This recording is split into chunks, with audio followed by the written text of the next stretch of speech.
Bonjour les amis, j'espère que vous allez bien. On se retrouve pour le début du match entre le FC Barcelone et Girona. Oui, le grand FC Barcelone qui s'est encore une fois de plus fait humilier.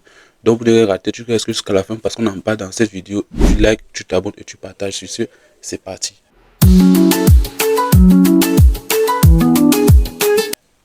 Victoire de Girona face au grand FC Barcelone. Une fois de plus, après qu'on s'est fait humilier par l'Atlético dernièrement 4-0, on se refait encore humilier aujourd'hui par Girona. Donc deux défaites consécutives. C'est là où on se retrouve aujourd'hui, deux défaites consécutives, c'est tout. Je vous dis, pour ceux qui sont sur cette chaîne depuis avec moi, je ne fais que vous dire depuis le début que ce Barça que je vois, ça ne va pas. Vous êtes seulement là, oh, on gagne. Je vous ai dit, ça ne va pas. On ne peut pas aller quelque part avec ça. Je vous dis, toutes mes vidéos, allez voir mes anciennes vidéos, vous allez voir. Je vous dis, vous ne pouvez pas miser toute votre équipe seulement sur l'attaque. Attaquer. Oh, on peut encaisser, mais on peut marquer 4 buts. Et quand vous ne marquez pas les 4 buts, qu'est-ce qui se passe? Parce que encaisser, vous allez toujours encaisser. On n'a pas encore joué 2 matchs cette saison sans encaisser de but. Je vous mets au défi. Ceux qui sont là maintenant, qui me regardent là, donnez-moi une fois. On a joué 2 matchs consécutifs sans encaisser de but. Tout ça à cause de la défense haute. À cause de la défense haute. Vous allez me dire, oh, la défense haute, ça favorise le jeu offensif. Qui vous a dit que c'est la défense haute qui favorise le jeu offensif? Si nos attaquants sont nuls, comme les Ferran Torres et Lewandowski actuellement, le jeu, on n'aurait qu'un jeu offensif. On peut dire notre seul jeu offensif, même c'est Yamal et un peu Rafinha quand il est là. On n'a qu'un jeu offensif, dites-moi. Voilà, aujourd'hui, on s'est fait encore une fois de plus Djoufara par Girona. Tout ça à cause de la défense haute. Parce que cette défense haute-là, je vais vous expliquer ce que ça fait. Ça valorise les équipes nulles. Ça veut dire une équipe qui est nulle, qui ne peut même pas marquer 2 buts, peut nous mettre 4 buts facilement. C'est trop facile. C'est-à-dire, dès que quelqu'un fait l'autre contre-appel. Donc les attaquants sont seulement là prêts à préparer avec les défenses. Regardez les matchs. Ils s'alignent avec nos défenses. Ils font comme ça. Ils sont là prêts à partir. Ils attendent que leur milieu lance la balle en profondeur. Et ce qui faisait notre force, c'était quoi? Le temps où ces attaquants attendaient qu'on les lance, nos milieux venaient faire le contre-pressing et récupérer immédiatement le ballon et relancer la contre-attaque. C'est là où on était dangereux. Mais le pressing, il n'y a plus. Il n'y a plus pourquoi? Parce que le jeu du haut, du pressing intense est là. Ça a une limite physique. C'est-à-dire, à un moment, c'est pour ça que vous voyez Rafinha à 7 ans, il se blesse trop parce que c'est lui qui déclenche ce pressing.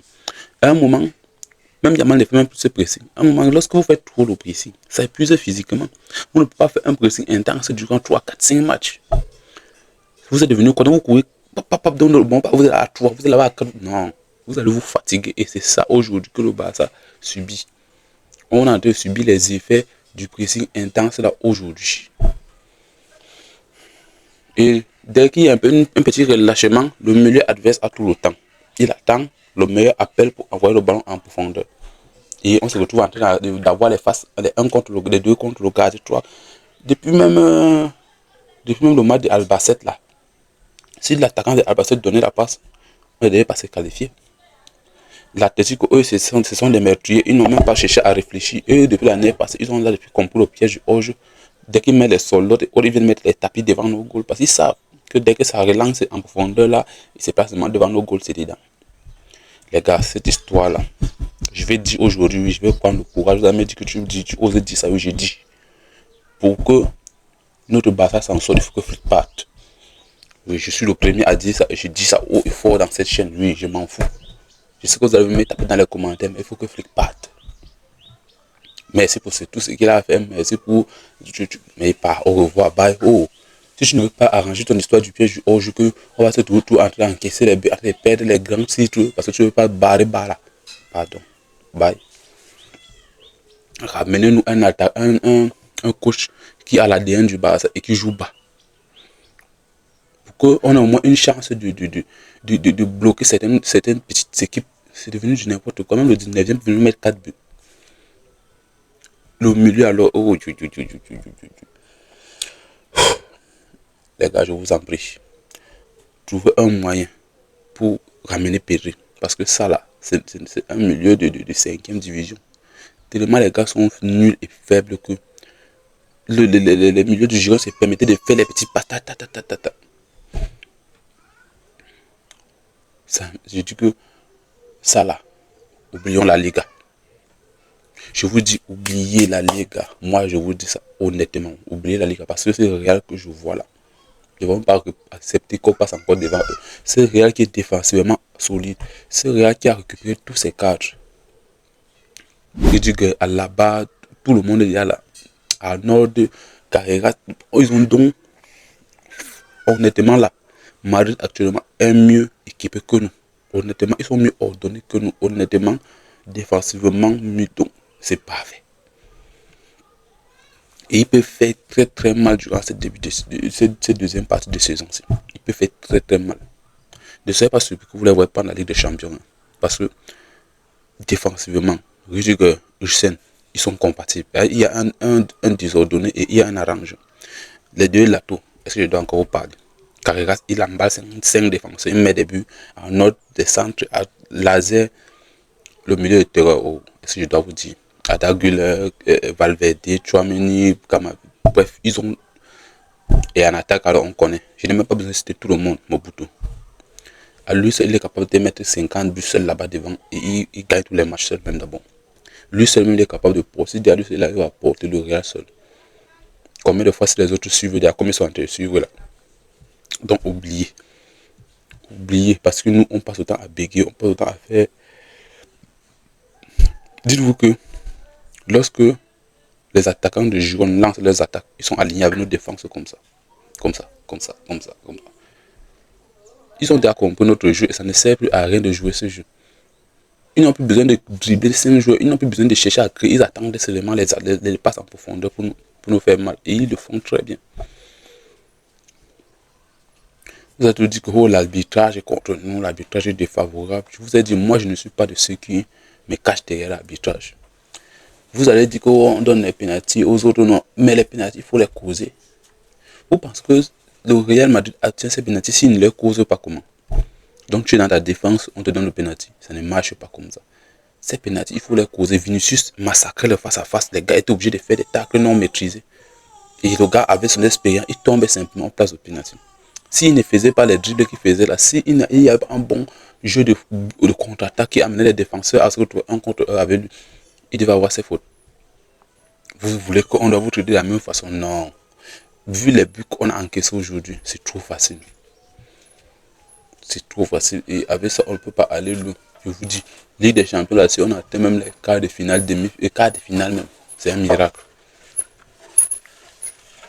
Parce que si on nous passe face à un City ou face à un Liverpool ou Arsenal, vous là, vous considérez que c'est fini. Vous considérez que c'est fini. Avec les Kitike, les Alan et autres là, c'est fini. Donc aujourd'hui là, on méritait totalement de perdre parce qu'on ne veut pas arranger nos erreurs. Offensivement, je pense que là c'est déjà trop. Je suis à bout. Offensivement là, il nous faut un attaquant à tout prix les gars. Même s'il faut qu'on doit vendre, c'est urgent, vraiment très urgent. Il nous faut un attaquant parce qu'on ne peut pas continuer comme ça. On ne peut pas jouer des vrais matchs avec des gens qui passent à rater autant de buts comme ils le font. Le petit Yamal est isolé devant. S'il n'y a pas un Rafinha qui le soutient. Et Rashford, ces temps-ci, il commençait à s'enflammer. Et moi, ce qui me fait peur avec Rashford, il est du style blessure.